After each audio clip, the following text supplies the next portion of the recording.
চাইলে আগে ছুটি নিয়ে বাড়িতে বসে থাকতে পারতাম, সেটা না করে আমি এসেছি।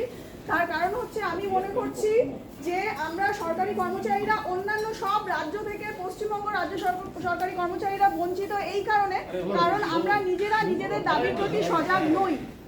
তার কারণ হচ্ছে ত্রিপুরা, ভেরি রিসেন্ট মণিপুর, এরাও 30% এবং দিয়ে পাচ্ছে, কিন্তু আমরা পাচ্ছি না।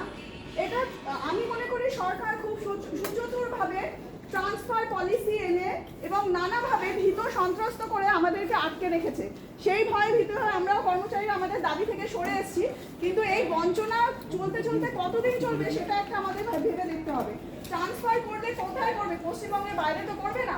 আমরা যদি সেই অ্যাটিটিউডটা রাখি যে আমরা আমাদের অধিকার থেকে সরবো না, তাতে আমাদের যদি ট্রান্সফার করতেও হয় আমরা সেখানে চলে যাব, কতদিন করবে, কজনকে করবে? আমরা যদি এরকম ভাবে বঞ্চিত হতে হতে হতে একটা সময় আসবে যখন আমরা এই অধিকার, মর্গ ভাতার অধিকার তো ত্যাগ করতেই হচ্ছে, আরো অনেক অধিকার হয়তো আমাদের হাত থেকে চলে যাবে।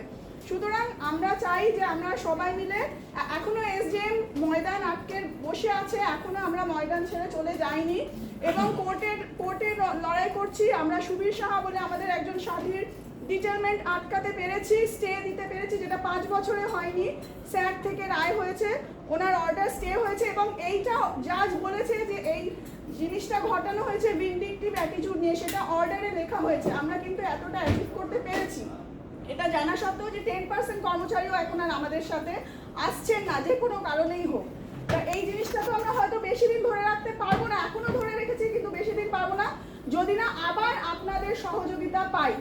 আরও একটা জিনিস, আমরা সংগ্রামী যৌথ মঞ্চ থেকে সুপ্রিম কোর্টে যে রিসেন্ট দিয়ে মামলাটা চলছে সেটা নিয়ে আমরা সেখানেও যোগ দিতে চাই, কিন্তু সেটা করতে গেলে যে জিনিসটা হচ্ছে 14-15টা ডেট পেয়েছি কিন্তু একটাও হিয়ারিং সম্ভব হয়নি। ভালো মতো লয়ার যদি আমরা দাঁড় করাতে না পারি সেক্ষেত্রে আমরা সেটা অ্যাচিভ করতে পারবো না, হিয়ারিং পর্যন্ত নিয়ে যেতেও পারবো না।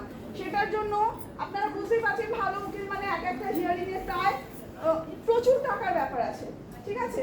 সেই সব ভেবে আপনাদের সহযোগিতা আমাদের কাম্য এবং আপনারাই মানে ঠিক করতে পারবেন যে আমরা আগামী দিনে বঞ্চিত হব না আমরা আমাদের অধিকারটাকে পেতে পারবো। নমস্কার।